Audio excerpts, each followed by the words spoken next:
So Willie, when did you first become interested in airplanes? Well, when we were young, we went to the movies a lot, and they were showing lots of war movies in the early 40s, and so I liked the airplanes best of all.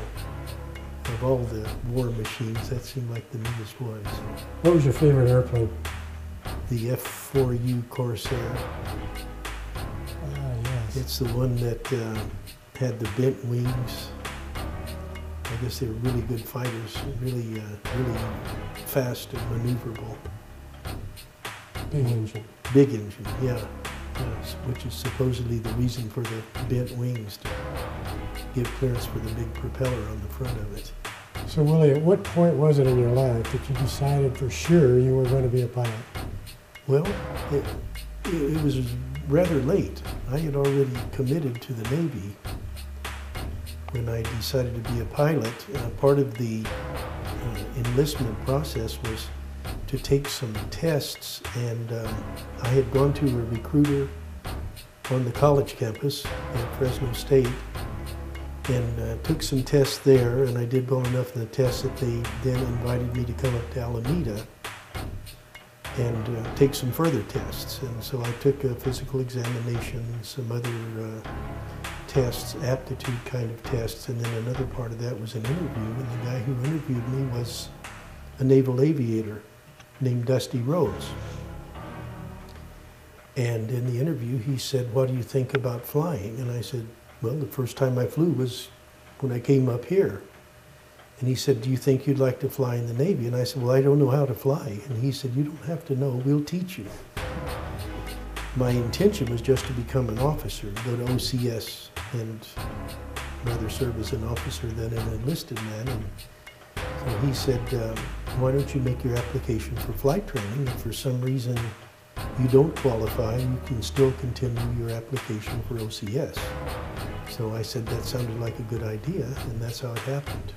So then you didn't go to college specifically to become a pilot? No, I went to college just to get a degree. But at the time I was in college, Vietnam was getting started and people were getting drafted, and so I knew once I finished college that I would be eligible to be drafted, and I thought I would prefer to go as an officer. And so the Navy had a program called AOC, Aviation Officer Candidate, and it was for college graduates. And so that's the program that I pursued. So you decided you're going to be a pilot, and every military branch has a pilot. Why did you pick the Navy? Well, I had two favorite uncles, and they were both in the Navy. Actually, one was in the Coast Guard, and the other was in the Navy. And he was a tail gunner on an SBD dive bomber. And so it just seemed natural to go to the Navy. That's all. So you get in the Navy. Where did you go to boot camp? Their training is in Pensacola, Florida. And the first part of that is called pre-flight. It's equivalent of boot camp. That's where we learn military discipline, and it's a very extensive and difficult academic program as well as physical conditioning. You said pre-flight. Does that mean flying airplanes, or it just means boot camp? That was prior to flying, was the thing. We did get to fly for until after we were there for 4 months and completed this pre-flight program. Okay. And then where did you go to fly? Learn to fly? That was also in Pensacola at a place called Softly Field. There are numerous airports, Navy outlying fields around the Pensacola area, and that's the first one where they do their primary training. That's where you initially do learn to fly, and the objective there is to fly your first solo flight. How much ground training do they give you before they put you in an airplane? A lot. We learn aerodynamics, meteorology, all kinds of other things. And it's all in preparation for flying. We've learned discipline, and some of the disciplines that I learned are to be able to pay attention to detail. as an example, when they would inspect our quarters, everything had to be folded precisely. The guy would measure how wide your socks were when they were folded, and they would look for any kind of little piece of dirt or dust or anything like that, because you had to have the room clean. And you had to do things in sequence, and there was just a whole lot of attention to that kind of detail that you learn to do. That helps train you to pay attention to everything that's Exactly going right. on. That's the purpose of it. At the time, it seemed nonsensical to us, but we did ultimately find out. As an example also, now when anybody in my family buys a pair of shoes that have laces, they have to lace in a particular order, and so it's always my job to do that for them. And it's the outboard goes over the inboard as they come up to the top of the shoe. Sounds a little anal to me. Yeah, I agree. But you do learn to identify things out of place, and that's the purpose of it. You see pilots walking around inspecting their airplanes, and it looks like they're just taking a stroll, but they actually are looking for things that aren't like they're supposed to be. So did you learn to inspect an airplane before you got in and flew one? I mean, that was part of the training. When we were going to fly, then of course our flight instructor would take us out and then show us specifically what to look for.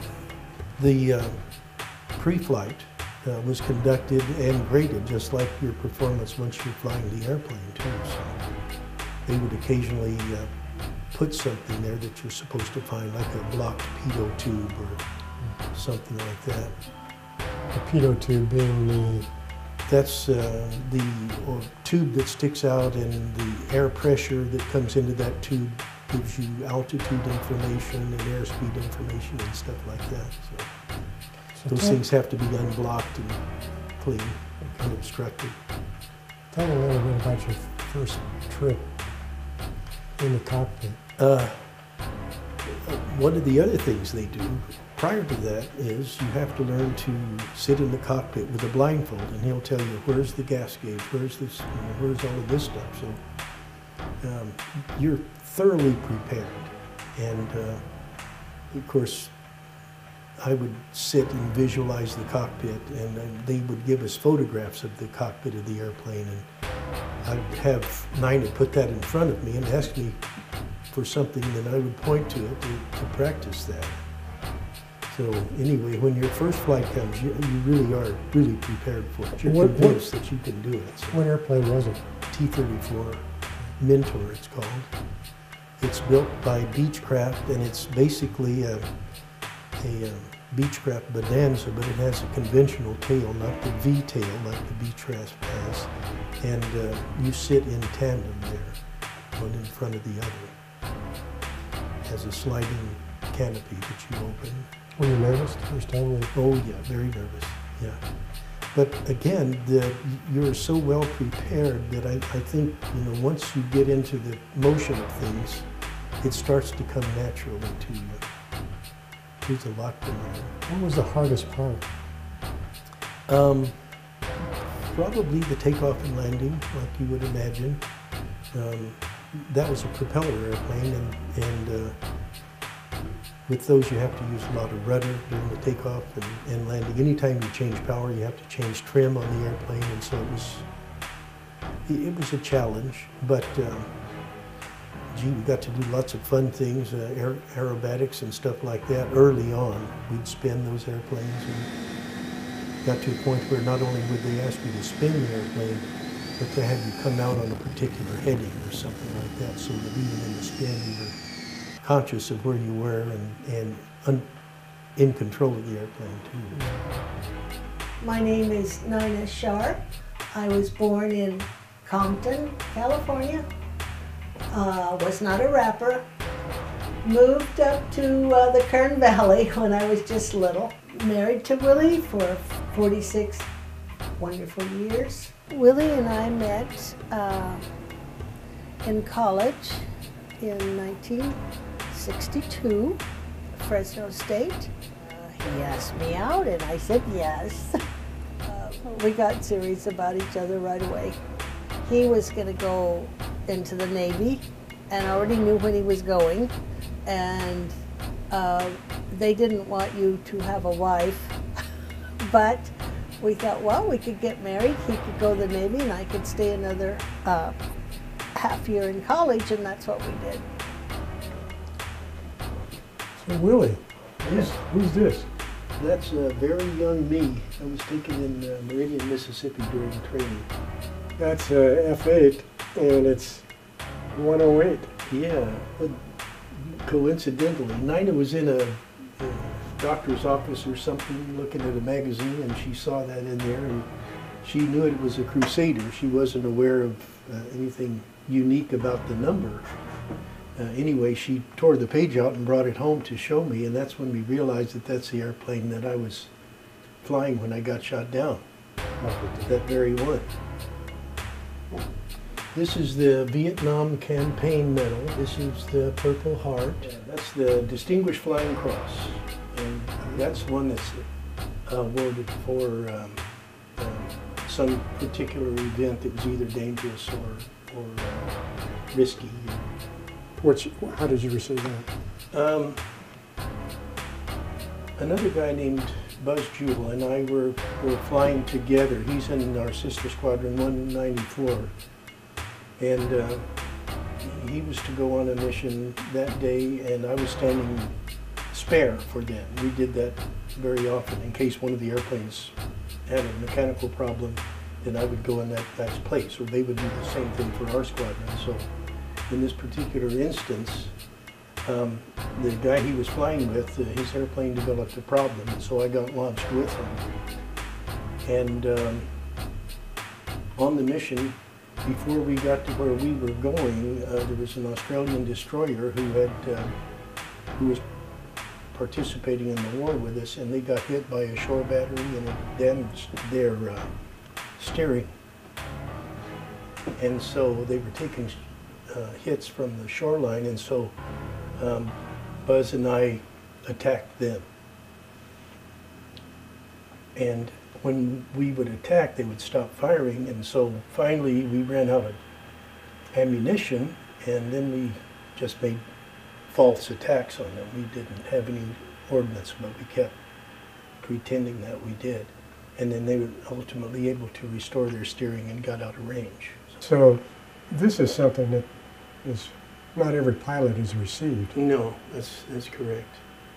In fact, we used to watch JAG when it was on TV, and in the opening episodes of JAG, every time they showed a Distinguished Flying Cross, and I would ask Nina, have you ever seen one of those before? And she said, yeah, you've got one. That's our squadron patch, Fighter Squadron 191, and it's kind of a historic and unique patch because that was designed by Walt Disney. They were transporting the helicopter that picked me up. They picked you up after you were Yeah, the helicopter flew me back to the Gridley, and then they went and got a doctor who came and looked at me, and I spent the night there that night, and they were really nice to me. The captain's name was Sackett, and he took me for a tour of the ship, and they loaded some of their surface-to-air missiles on, so I could see how they did that, and got to visit most of the spaces on the ship. And then they made me an honorary crew member and gave me a recording that they had recorded of the whole incident when I got shot down. And very nice people. I was on the Gridley until midnight the next day. a recording. An audio recording of the conversations that took place when I was before my ejection and during that. Oh, so the radio communications that Right. went on in the air. Exactly. Yeah. I'd like to hear that. Okay, I'll let you. And so I was on the Gridley until the following night at midnight, and then they went alongside an oiler called the Netchies, and I got highlined from the Gridley to the Netchies, and I rode that until noon the next day, and then they highlined me up to the Hornet. I had lunch there, and then they had helicopters on board that flew me back to. That's the same Hornet that's down in Alameda? Yeah, that's the one, exactly. Do you have any pictures of that stuff? Yeah. I'd like to see it. Okay, let's go in here. Man has done a great job of keeping track of everything. I know. This comes from You're swearing That's in? when I swore in, yeah. You're, That's when I was a cadet down in Pensacola. gee whiz. So, Interesting shot, huh? yeah. Yeah. Looks like a movie star and an Auschwitz survivor there. That's Nina pinning my wings on when I finally became a naval aviator. All right. That's the group of guys who got their wings the same time I did. There are 2 Marines and 2 Navy pilots. We trained side by side there. You made the local press. Yeah. Yeah. Famous.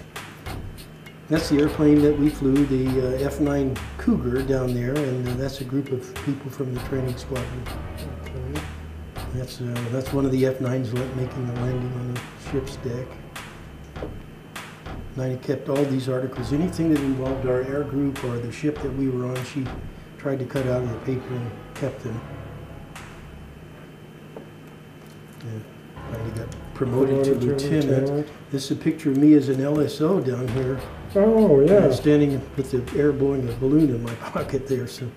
Now, how do you become an LSO? And what's an LSO? That's the landing signal officer. He's the guy who monitors the landings on the ships. And you're chosen by the commander of the squadron. And usually it's because of your performance doing that job. So that's quite an honor to be. Quite an honor, yes, absolutely. Is that you? That's me, yes. Climbing into an airplane. It's over in Vietnam. I'm finally with the F-191. I took a picture of myself in the airplane. You can see the ejection face curtain handles sticking up above me there. Oh, yeah. Well, here's some interesting things here.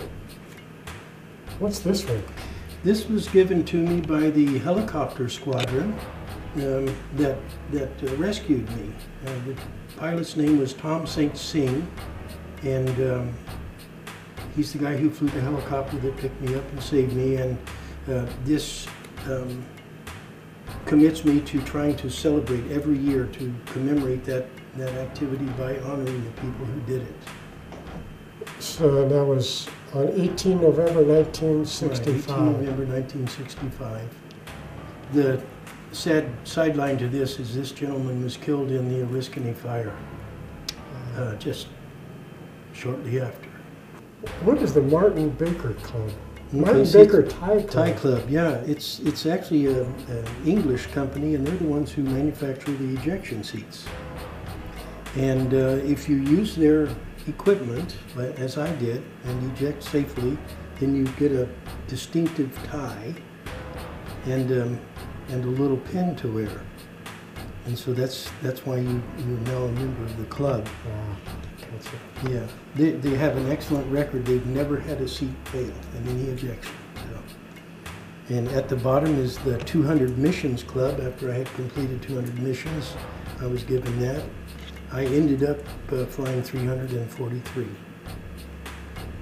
Willie, this photo here, it's a damaged F-8. Yeah, it is. Tell me about this. Okay. Did you take this photo? I did, yes.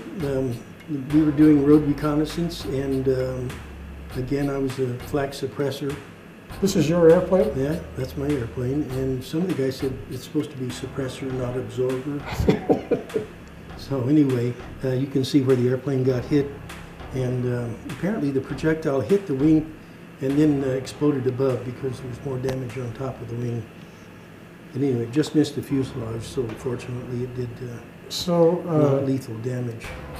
Were you a target airplane out there or something? something? Yeah, you wonder sometimes.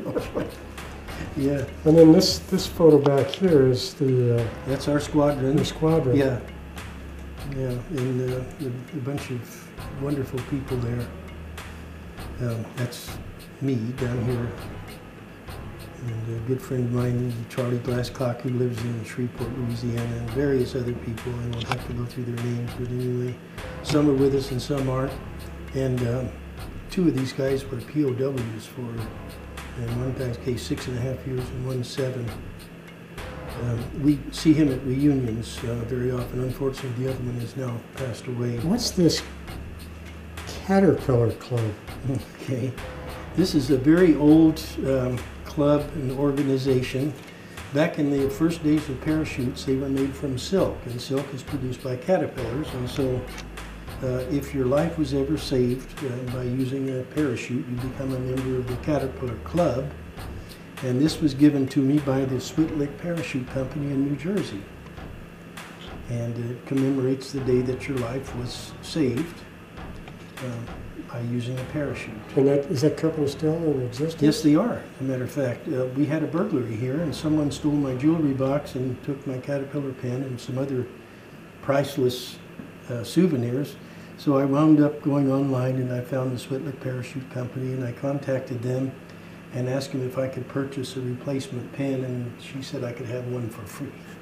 So, yeah, it's a great memento. Here's a card I can carry also from the Caterpillar Club that verifies. This will help you if you have to bail out again. Yes, exactly. What's this? This is from your... That's one of our cruise books. That's from the first cruise. Our squadron was on the Bonhomme Richard. That's a fabled name in the Navy. It's actually named after Benjamin Franklin's book, Poor Richard's Almanac, that in France was known as Bonhomme Richard. And since the Revolutionary War, the Navy has had a Bonhomme Richard ship. Oh, interesting. Yes. And it just pictures of various operations, Well, shipboard. but there's a tie in this. Yeah. This is the tie that was cut off when I soloed. It's tradition in aviation, and I have no idea why. When you first fly an airplane all by yourself, your flight instructor cuts your tie off. So that's the tie that was severed when I successfully flew by myself. Yeah. Now working as a bookmarker. So. This is a different looking F8. Yeah, it's a photo version of the Crusader. You can see the camera windows on the side. There's also one here underneath the fuselage that looks forward. They can take lateral photos and photos straight ahead. They're unarmed, and so you'd have to protect it. Yes, one of our missions was to fly escort for these guys when they were taking photos. And they went into some very risky places. They had to spend a lot of time in the cockpit, switching cameras and changing focus and various functions like that. And so it was our job to look out and tell them if something was... Did you have to do that? I did, yes, very often. A very sad story. The commander in charge of the detachment of photoplanes on our ship during a practice landing, made a hard landing and hurt his back and had to go in the hospital. So the Navy sent a man to take his place temporarily while he was recovering in the hospital. And he was from the East Coast, and he flew him out, and he took over the detachment while the other guy was recovering. His first mission, I was going to photograph the Thanwa Bridge. I was his escort. And we briefed that morning, first time I'd ever met him, we briefed, and he told me how he was going to conduct the mission. He was going to fly laterally along the bridge, take photos, and he was going to do a big turn back around, fly to the east down the river, and take photos laterally of the bridge.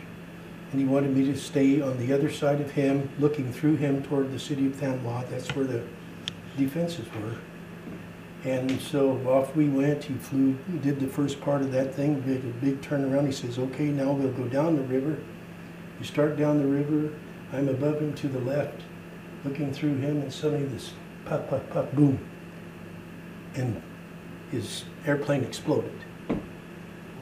Just catastrophic failure. No chance of recovery. Not a chance, no. Yeah. No, so I felt like I had failed to protect him. I didn't have a chance to make a call. Terrible thing. Yeah. Well, lucky shot by somebody on the ground. Absolutely. Unlucky for him and lucky for them, I guess. Well, there's a lot of photos in this book. Yeah, you can see kind of the madhouse that those carriers are. It's busy all the time. It's a very difficult coordination of activities to produce what goes on there. There's some airplanes landing. Look how close they are to the fantail, as we call it, the ramp, the round down. That guy's very close. You're very limited in error. on there. And striking that is certainly not what you want to have happen. Willie, what's this other stuff you have down here? Well, here's another cruise book from the Ticonderoga. After our squadron made a tour on the Bonhomme Richard, we were back in port in San Diego, and then the next time we went on the Ticonderoga. Same category of ship, and this is another book from that. This is my aviator's log book, and it keeps track of all the flying that I did in the Navy. Right. Yeah, and including the day I was shot down is in there. You record that too? That was recorded in there too. This is all done, fortunately, by a yeoman. You can see how neat and tidy they are with all of this stuff. And it keeps track of every landing you make and where you made it, what kind of airplane you flew. I even flew the F-11 Tiger. Oh, okay. F-11. Yeah, so nice airplane. And then you've got a diary too. I've got a diary. I kept a diary when I was flying, and I found it would take me away from other things if I just took the time to write it down every day in there. It's interesting now, I haven't reread this, but I have read parts of it. And there are names I've forgotten, and names I will never forget, and things that happened that will last forever. So, yeah, I even recorded what happened when I got shot down, basically. You want to read that? Okay. I'll read. Well, how soon after that happened did you? Well, I had to fill in the blanks later, obviously. I didn't carry this with me, and so until I got back aboard the Bonhomme Richard, I didn't make any entries on it. But did you record it on the date that you were shot down? But I mean, you went back and. Yeah, I went back and filled in what had happened basically there. So this is Thursday, November the 18th. I had a night force cap this morning. I got back aboard on the first pass at 0240. First pass is the first try at landing. Later at 9 o'clock, I was supposed to be a spare for a photo escort hop. There was a minor strike scheduled at the same time with 2 F-8s acting as flak suppressors. One of the pilots overslept, so I went in his place. We went after some railroad cars and a storage area. The flak was extremely heavy. The A-4s made one run and departed. I circled around, made another run. As I was pulling off after this one, the other pilot called and said, "You're on fire." I immediately turned towards sea. I flew toward a destroyer until the thing started coming apart, and then ejected. Everything worked wonderfully. I was in the water about 25 minutes and was picked up by a helicopter from the USS Gridley and was taken back to the Gridley.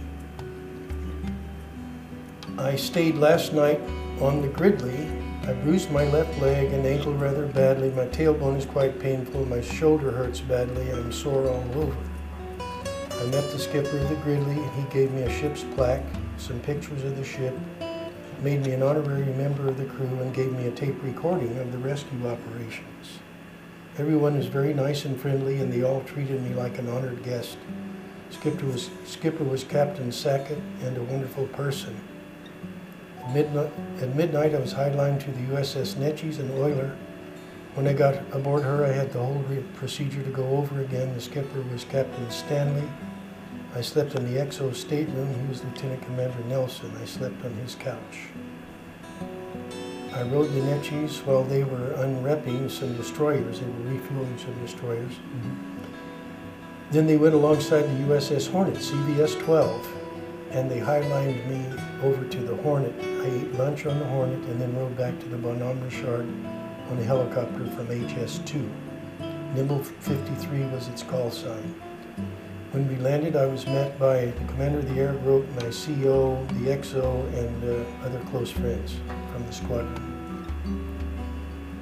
I had a bunch of letters and cards waiting for me. Nina sent me a bunch of pictures in one of the letters, and I wrote her back. So. Willie, I guess in basic training, you learned very well how to keep detailed records, because that's very detailed. But there's a major part you left out. Yeah. When I landed in the water, something happened that I kind of wanted to forget. I seriously wanted to forget. You know, I was back in New York, and they have the Intrepid back there, a museum like the Hornet. And they have F-11 on there. So when I was on, I wrote down the serial number, and I came back and looked, and it's 1419797. So I had flown it. You had flown It's it? on there. No Yeah. kidding. All that precision that you learned when you're in basic training followed through because you keep very accurate records in your Right. diary. Yeah, But exactly. you left out one very important part of that day. Yeah, it was so important that I didn't want to remember it. A terrible thing happened, and it's something that I thought maybe I could just make myself forget about, and so I wanted to put it in a box and hide it under a bed in a bedroom and lock the door. Okay. Willie does have nightmares. Not all the time, and not as often as he used to. Especially though he shies away from any 4th of July fireworks or fireworks at the Coliseum because those things set it off. Now what is this? Well, my wife bought this for me. It was common for us to carry an extra weapon. The Navy issued us a .38 revolver that we carried as a sidearm, but the .38 wasn't a very accurate pistol, and the ammunition was heavy, and so they recommended a small caliber weapon. This is a .22, and Nina bought this for me, and I was carrying that when I was shot down. The commander of the squadron met with the wives at a luncheon, and he explained some of the things that were going to happen on the cruise and so forth. And he said that each person got a pistol, but a lot of the guys didn't like it. It misfired at times, and he recommended that everybody take a second gun, their own gun. And he said what kind he thought would be the best kind. So I thought, well, if everybody should have a gun, he should have one. So I asked my neighbor, where you even buy a gun? He told me, and I went and bought him the pistol. I gave it to him before he left, and he knew that some of the guys had pistols, but I mean, you know, we were the youngest ones in the group and the ones that had the least money. Not that anybody had much money, so I don't think he realized that we even had enough money for me to get that gun. He was happy to get it. It wasn't loaded, and I don't remember buying the bullets. I think it's in clips, and he bought those himself. My brother and I used to shoot .22s or BB guns, and we'd shoot at cans and snakes and rocks and stuff, but I'd never been around a pistol or even held a pistol. Basically what I left out was when I landed in the water, I had injured my arm in the ejection, and when I landed in the water, I was among a bunch of North Vietnamese fishing boats and junks. And I hoped that they hadn't seen me descend through the clouds because the bases of the clouds were quite low. But when I landed in the water, I had already deployed my raft, so I just hung my arm on the raft and kept my head down, hoping that they wouldn't see me. I knew the other airplanes knew where I was, so it was just a matter of time before they could come in and help. But about the second time I topped out a swell, the fishing boat was coming toward me, and when he got there, the guy had an AK-47 and very agitated and indicated I should get on board. So I let go of my raft and tried to climb on board, and I'd injured my left arm. So I had difficulty getting up there, and the longer it took, the more agitated he became, and finally I got up and he struck me in the face with his rifle butt, and I almost passed out, but I was able to stand up and lift my arm over my head to indicate that I wasn't going to be any threat to him, and he stopped hitting me. And so there was another guy on board who came and took the pistol from me, the Navy issued .38, and he went back up to the front of the ship. I carried this weapon in a survival vest that I had around, and both pockets of the survival vest were zippered closed, and this one happened to be in the left side so I could get it with my right hand. I was right about the other airplanes knowing where I was, because almost as soon as I got standing on board the fishing boat, one of the A-1s made a low pass over the top of the boat, low enough that I could feel the prop wash and smell the exhaust. And when they did that, the guy with the AK-47 cowered down and backed under a little shelter, sort of in the middle of the boat.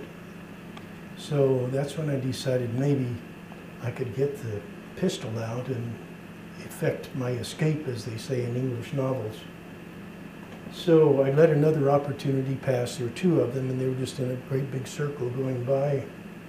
So I decided the next time he wasn't looking at me, I would try to take the pistol out. The airplane flew over. I looked. He still wasn't paying attention to me, so I unzipped it and reached in, and it was in about this position. And so when I got it, I was able to pull it out and have it in my hand. My problem was cocking the thing. You have to pull this blade back. My left arm was injured so badly I had no strength. So I wound up leaning against my knee like this and was able to cock it successfully. And I think my motion caught his attention, or he heard the thing cock. But anyway, then he looked up at me. He looked back at the other guy as if to say, wait a minute, you took his pistol. And now he was confused because I was now holding a pistol in my hand. And so once he decided that it really was a pistol and I was a threat, he started to turn the AK-47 at me, and I shot him 3 times in the face. And he went down. What did the other guy do? He raised the .38 and pulled the trigger. It was our squadron policy to carry 4 rounds in there, so if you dropped the pistol, it wouldn't fire, or if you pulled the trigger without meaning to, it wouldn't fire, and that's the condition mine was in. He pulled the trigger once, it didn't fire, so he dropped it and jumped in the water. So at that point, I put the safety on this thing, put it back in. I still had my raft floating, and I was attached to it with a yellow lanyard. Mm-hmm. So I just jumped back in the water and pulled my raft over to me. And HU-16 had arrived in Albatross, an amphibious airplane from Da Nang, and they had dropped a smoke light in the water, so I just pushed the raft over there and waited, and pretty soon the helicopter from the Gridley came and got me. Wow. Yeah, well.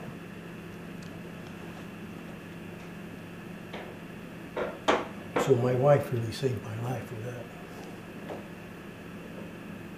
Okay, give a mayday call. Mayday, mayday, mayday. This is Bag 108.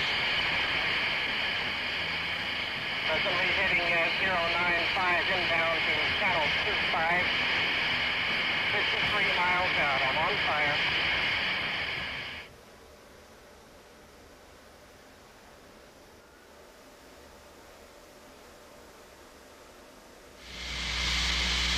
Try opening your speed brakes once. See if that'll cut the plane. Negative, I have no right side. You had better go. You're getting planes a bit worse. I'd go now. Roger, I'm going to stay here a little longer, try to get as close as I can. Okay, as soon as I see any more action from back there, I'm going to tell you to reset. Okay, here comes your field. What's your altitude of projection?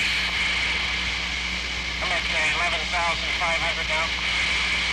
No, you're getting out of the crane. It's going to blow. Go now, go, quick. Okay, mayday, mayday, mayday. Okay, there you go. All right, fires at 3-4 miles. 278 from Fleet Fox. 3-4 miles, 278 from Fleet Fox. Fleet Fox, third. Good shoot.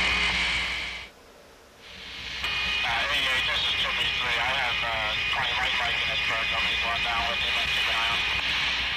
We got a couple of spares.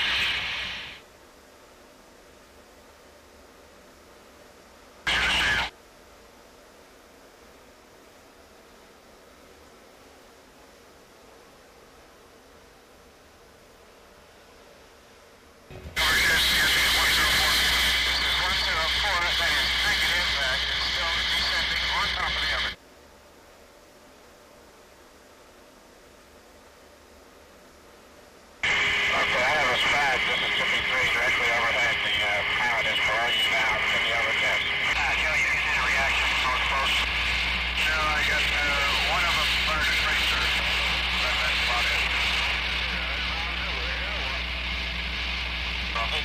guessing you can let them have it this way, yeah.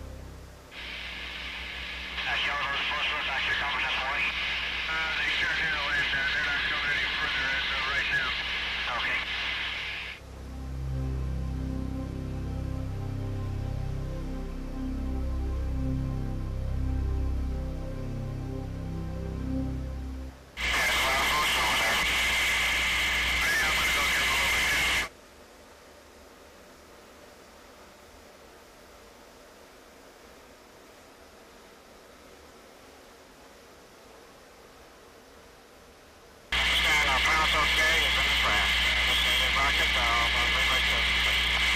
I received a letter from Willie, and letters took a long time to get, back and forth. And he said he was shot down, but he didn't go into detail over it. And I wasn't down in San Diego where all the gossip and all the news was. I was up with my folks, so I didn't. I wasn't worried about it because it had happened like a month before or so, and he was fine. Going back to when you had to eject, I've heard that the audio tape and Rocket 88, who's your squadron commander, he's telling you that you ought to go, and you don't.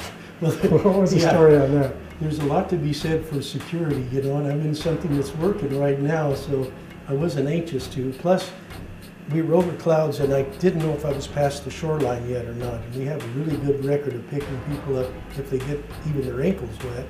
But if you go down on land, it's not that good. So I wanted to be sure I got that far out, and it also gave me some time to prepare for the ejection. I could lower my seat. I tightened up my harnesses, put my visor down on my helmet. I had an oxygen or radar scope cover. I put that in the back, took my knee board off and got rid of that. And I just put one hand on the face curtain in case the airplane started really coming apart. I could pull, and then the other was on the throttle, and I was using that for the mic. And I was going as fast as I could, about 450 knots at 11,000. So, is that a recommended ejection? Well, not recommended, I guess. I had to choose whether to go slowly or to go fast, and I decided I'd go fast. So you can make it. So I can make it as far as possible out there. Yeah, the airplane, surprisingly reliable machine, and parts were coming off. I guess it was the left main landing gear separated from the airplane. One of the horizontal tails came off. But it continued to fly beautifully. I lost one of the hydraulic systems for the controls. There were two of those. And the other is a utility system that we use to raise and lower the wing, nose wheel steering, wheel brakes, tail hook, and speed brakes and such as that. That one failed also. So I knew I wasn't going to be landing back aboard even if the fire suddenly went out somehow. So I was prepared. But what I wasn't prepared for was the fact that the airplane wasn't in trim when I ejected. And because of that, when I did finally let go and pull the face curtain, as the seat traveled up, I was suddenly struck by this 450 knot airflow from the right side, and it caught my left arm and blew it back. That's when it hurt you. Pulled it off the face curtain. Yeah, and that's when it hurt my shoulder. In fact, it hurt so badly I thought I had lost the arm. I thought it separated from my body. I thought for a moment, oh my God, no arm. I'll bleed to death before I hit the ground. Not that I'm pessimistic. Of course not. But then when the chute opened, it was a very reassuring jerk, and I looked up and I had a perfectly formed canopy. And you're above the clouds still. Above the clouds, yeah. And then I looked down and my arm's still attached, which really, I think everything's okay now. His shoulder has gotten worse throughout the years until now. In fact, the other night he said if he had a saw, he would have sawed it off himself and done surgery. It's extreme, but he's having that fixed in a week, so he's going to have a brand new shoulder. Put that in the car. Be careful, because this is attached to a string. This This morning we are going over for Willie to finally have his shoulder surgery. He is excited beyond belief. Been waiting for this a long time, and he has high hopes for feeling real good after this. And guess what woke him up this morning at 4? Not the alarm. Ironically, the shoulder woke me up this morning before the alarm did, so maybe it's ready too. When he ejected from Vietnam from his plane, and it was damaged then, and throughout the years just got worse and worse and worse.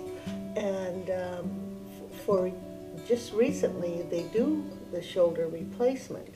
So up until now, he really couldn't have anything done. The only thing they could do would be to freeze it so that you could move like this, but not, you know, like that. So he is very, very, very excited.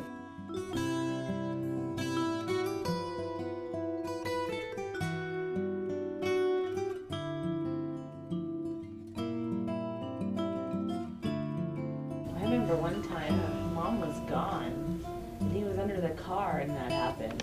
And I was the only one home. And he was like in pain and he was like, help. And I was like, oh my God, to like put his shoulder back in. Like, oh my God. But he, you know, he wanted me to. Just sad.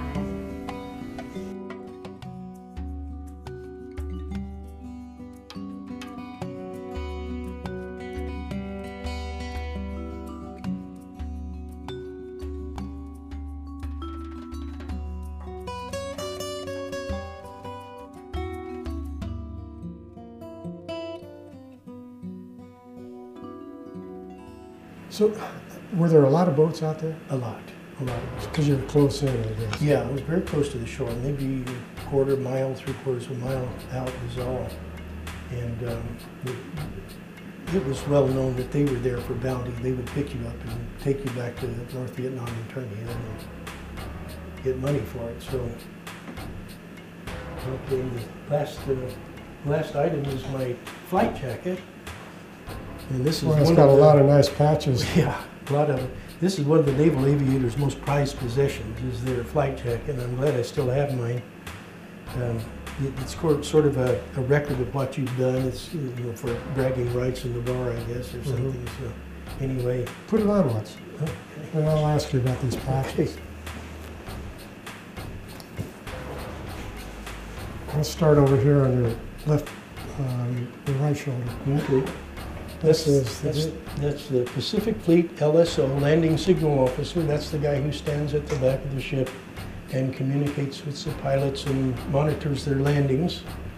And very critical aspect. Very prestigious patch to Very have. prestigious patch, yeah. This is your squadron. This is the squadron patch. This is my Centurion, 100 landings on the ship, and this is on the Ticonderoga. My other jacket from the Bonhomme Richard got stolen. Oh, Of course, my name tag. that's okay. USM Vietnam. Mm-hmm. The medal. Yeah. Willie Sharp, gunfighter from VF-191. The Crusader was called the Gunfighter, wasn't it? Yeah, and I won a gunfight competition, and so it got awarded that. Oh, nice. And over here is the Crusader patch. You can't see what I'm pointing at back here, but I'll tell you. Okay. One says, the one at the top is a chevron, and it looks like a gladiator's helmet on the top. Okay, that's our air group 19. And Okay. this is the same air group that you can see in Bridges of Coco Reed movie. Yeah. Tonkin Gulf Yacht Club. Yeah. What the heck is that? Well, it's kind of a take on words. If you were on a ship in the Tonkin Gulf, you were in the Tonkin Gulf Yacht Club. Okay. So, And then you've got one from the Bonhomme Richard. okay, yeah. And then a rescue. Yeah, that rescue thing is the decal they put on the sides of the airplanes pointing to where they pulled the thing. So I just thought it would look racy. It fits good. Yeah. So even Tom Cruise doesn't have one this nice. That's a nice jacket. Thanks. Yeah, it's getting a little frayed like its owner, but I can still get it on. Why don't we go down to the Hornet? Look around there. That's a good idea. I could really show you some good stuff on I'd there. like to see that. They have a Crusader there too, so I've heard that. yeah.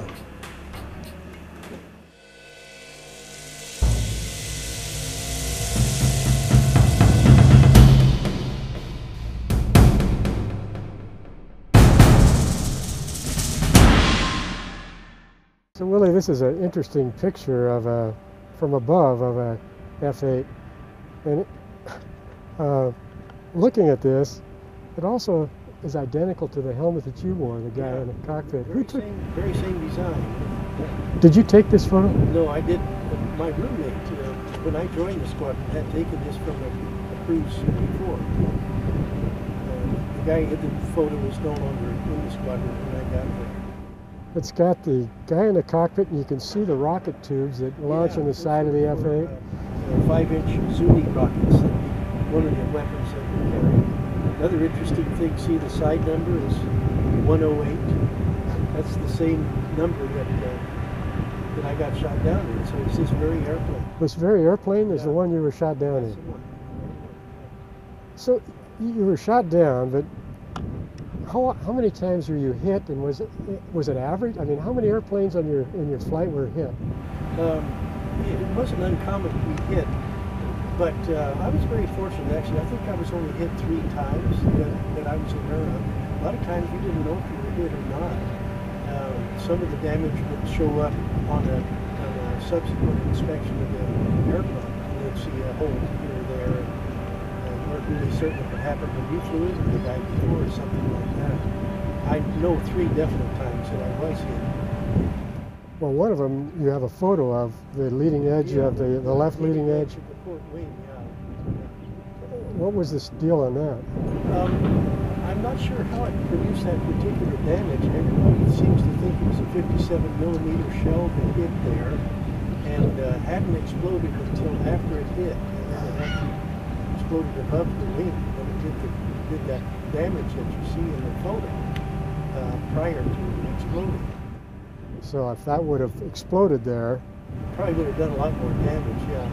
what was the sequence of things happening to you? I mean, did that happen before you were shot down, or was? That was after, yeah. So after you were shot down, you were on another mission and hit like that? Very lucky. Well, as the LSO, you're helping these planes come into the carrier. Yeah. You know, just watching this as a novice person, it's got to be unique to fly an airplane onto an aircraft carrier. Without a doubt. Is there a technique that the Navy teaches that's different than? The Navy learned from the origins of landing on a ship that there's a better way to do it. It's so absolutely necessary that we fly a precise glide slope because our touchdown area is so limited on the ship that their technique is kind of opposite from the Air Force or any private pilots are taught. We actually controlled our position on the glide slope with the throttle, and we control the airspeed of the airplane by adjusting the nose. So when the airplane flies, I mean, to me, if I want to go up, I pull back on the stick to make the airplane go up. Yeah. If I want to go down, I push forward. Right. But you're saying you don't do that? We don't do that. If we want to go up, we add power, and if we want to go down, we reduce power. And then we adjust the nose to maintain our airspeed as necessary. So if you want to slow down, you pull the nose. We pull the nose up. Yeah. Oh, I see. Yeah. And of course, all the time we're flying the glide slope. So that's the way we do it in the Navy, and it served me well.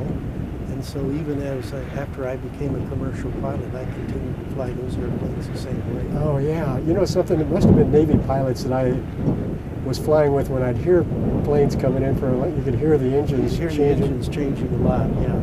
Yeah, I think we use the throttle a lot more than most other pilots do. The thing was they just did not want you to ever get too slow because you can get yourself in serious trouble if you ever did that. So Willie, this is the, in that picture we saw, there was a rocket things that were mounted to this, right? Yeah, this airplane had these fuselage pylons, and they could carry a number of different kind of weapons. They could carry the Sidewinder missile, which is an air-to-air missile. They could also carry, like the picture, they were Zuni rockets in a pack there.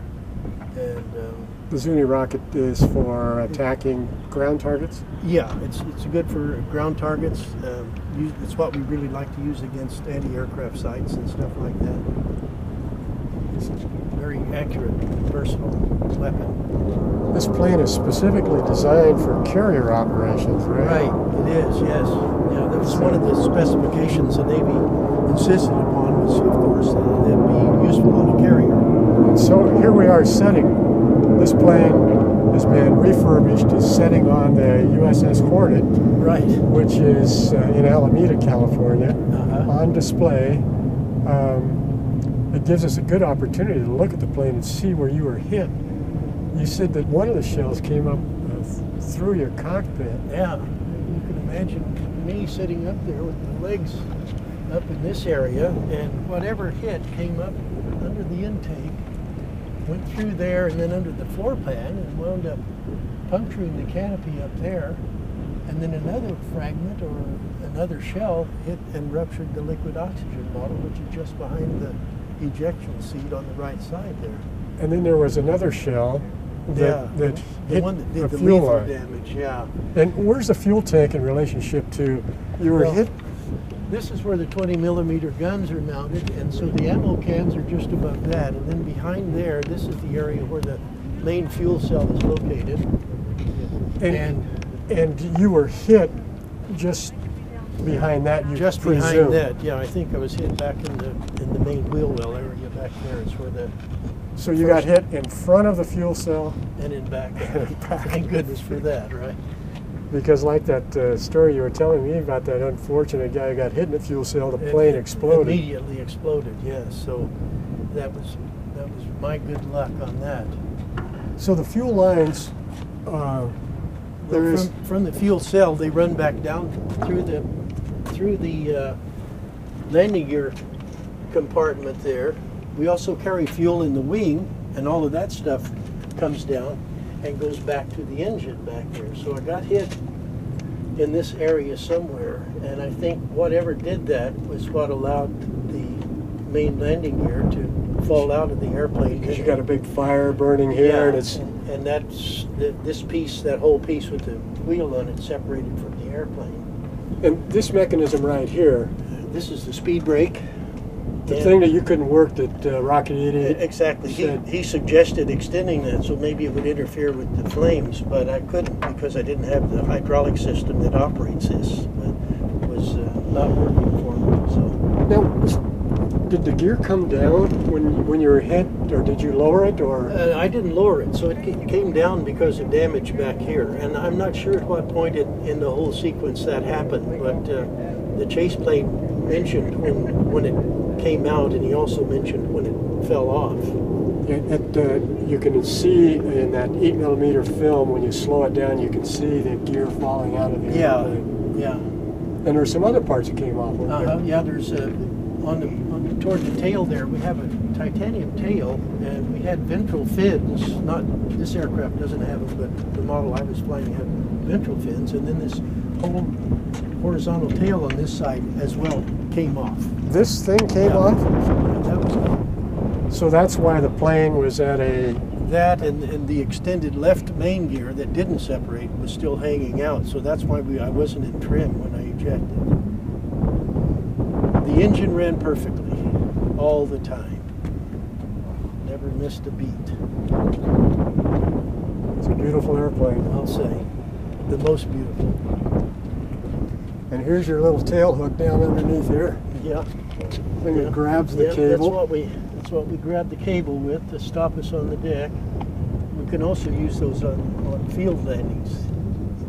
If you're going to overrun, if you don't have brakes or something. All the Navy airfields have arresting gear at the end of the runways. So you can stop even on their land with that. Yeah, that's what makes us unique, the tail hookers. Did you ever see one of these with the wing raised for takeoff and landing? This is where you No, I haven't seen. They have this wing down. Yeah, this is like for plane flight in the air, but for takeoff and landing, this whole front piece actually hinges at the back and it raises up. And the purpose for that is?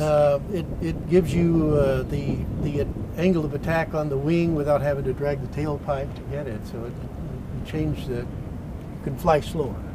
And the airplane can land flatter. And keep the airplane fuselage relatively flat. Yes, exactly. That's the whole idea of that. And when you land and when you hit the carrier, you're hitting with 3 wheels and not dragging the... Exactly, not dragging that long tailpipe back there.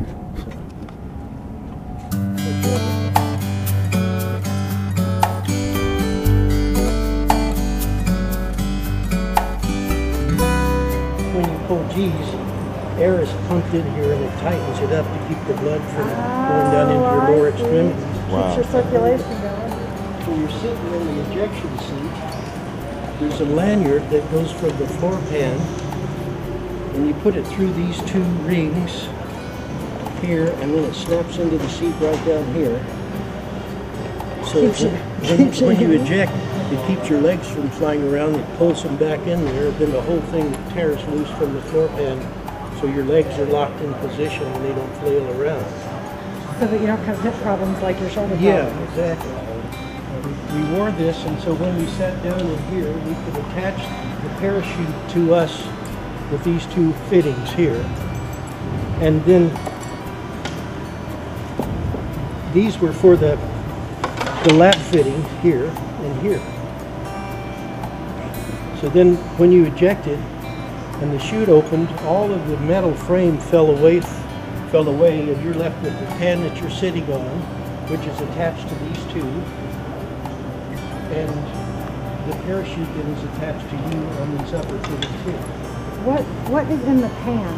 When you leave, what goes with you? There's a bailout oxygen bottle in here, and all of our survival gear. The raft is in there, and sharp chaser, and dye, and iodine, and medicine, and signaling mirrors, and various other little helpful things there. The oxygen mask is attached to the right side of this. And then it goes through the bailout bottle, and then it goes on into the ship supply of oxygen. So when you bail out, then you start receiving oxygen from the bailout bottle that's inside here. That's especially necessary if you go out at high altitude. When you do, when you pull that, there's a weighted slug in here that fires up, and it pulls out a drogue they call a stabilizing drogue chute. It's a very small parachute. The idea is that will stabilize you so you don't tumble until the main chute opens, and you can get rapidly from high altitude down to low altitude where you don't need oxygen anymore. And then when there's a barometric device in here, when you get to about 12,000 feet pressure altitude, that device opens and allows the drogue chute then to extract your personnel chute. And when it does that, then it opens, and the sudden deceleration allows the seat to fall away from the pan. So now you just have the parachute, your torso harness, and the seat pan you're sitting on. With all your survival. And that's all in here, yeah. And then to access that, you release the fitting on this side, and it swings away with the zipper. On this side, you can get into your survival gear. And there's a yellow lanyard that you pull out and attach it to your harness. So how do you inflate the raft? There's a little toggle thing that you pull. And this is fixed right in the cockpit of the F-8. Yes, it is. it is. The same model? Yeah. So how does this work, Willie? You only have one arm you can raise now. Yeah. This is the thing that you pull out and pull. Yeah, this is what we do to eject. We pull this thing out and down over our face. It's a very heavy canvas cover that goes to protect our face from wind blast, and then we hold on to that. And of course, like I showed you with those restraint straps, they pull your legs in tightly to the seat like that so that they don't flail around. And what's this handle? This is the alternate handle. If you don't use this one, you can use this one to eject. Okay. And there's a big compartment back here. What goes in That's this? where the parachute is always kept. It's packed and it stays there.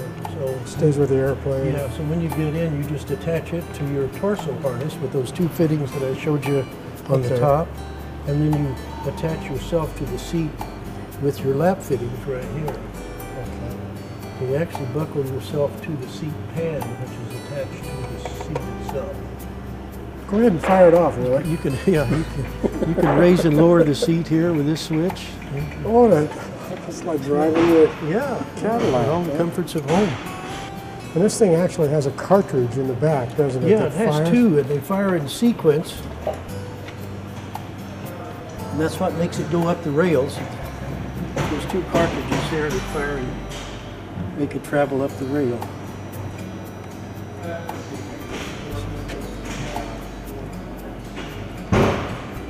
Fire! Bang, there she goes. A marvelous machine. I've never had one fail. Huh? A company that has See what this 100% is? success. Low speed escape capability. This seat capable of safe 0-0 escape 0-0. with a maximum crew-member boarding weight of 247 pounds. So you could just be sitting here static like this. What is 0-0? Zero altitude, zero airspeed. And it will fire you up high enough to let the chute open and stop you before you hit the ground. It's amazing. Remarkable machine. Really, you did a great job in this interior. Thanks, Denny. Take a look It at really it. looks nice. This entire car is, it reminds me of what you were telling me about in your basic training, where they taught you Oh, yeah. attention to detail. Yeah, This car has got all the details, and you've done all of this yourself. all myself. Yeah, except the paint job. I didn't do that, but I prepped it for paint. Yeah. Beautiful. What's the interior?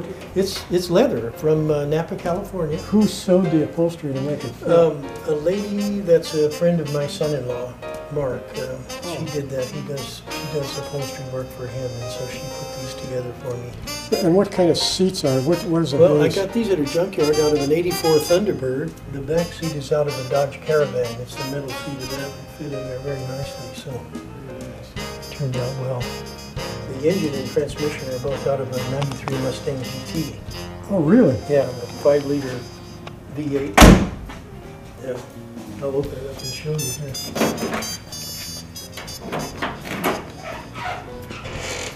So, Will, you fabricated this all to fit in this little compartment? Yeah, I had to make a lot of changes externally on the engine. I had to have these headers that tucked in really close here, and had to relocate the oil filter, which normally goes on the block there, back to a remote location. While I did that, I passed it through a oil cooler back there to help cool the engine. This is a 5-liter fuel-injected engine, which is controlled by a computer, and I saved all of that stuff. What's that rod going down there? This one, Yeah. that's a steering shaft. I had to route it around this to get up to the rack and pinion steering in the front. That's not 29. No, it isn't. And I got independent front suspension in the front with coilover shocks, and coilover shocks in the back too. That's beautiful. Thank you. Want to hear me start it? Yeah. Good thing It about runs too, huh? Good thing about the computer is it always starts. So.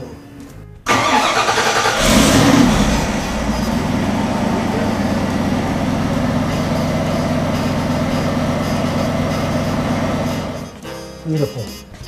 Thanks. Drives nicely too. Rides good. How long did it take you to put this thing together? Well, about 8 years maybe. I started before I retired, but I didn't work on it full time. So my promise to Nina was that this would be the lowest priority. So if she wanted to do something, I'd drop this and do it. So we stuck with that. So, Willie, this is a collage of the beginning of your project. Yeah, Nina put that together. She's the one who made the name The Miracle, because at one point she said it'll be a miracle if this thing ever runs or drives. So Where did you get this? I bought the car in Oklahoma. I was visiting a cousin and heard about it for sale. So I flew back there and hauled it home in the back of a truck. And I was going to restore it to original, and then I decided I wanted to make a hot rod out of it, so I lifted the body off and sold all the running gear and then started with a whole new frame. Here's the frame here. Yeah, there's the frame right there. You can see the front suspension down there in the next picture below it. There's the whole frame with the wheels and tires are all attached in the center there, yeah. Just below that on the left, you can see I've got the engine and transmission all mounted in there. Yeah, right there. So, First drive? yeah, first drive, exactly. What a thrill. There's Nina sitting in there taking credit. And then down at the bottom is my grandson and I. He's in a parade with me, and he sat up in there. Very He good. likes that. He really likes the horn. Very good.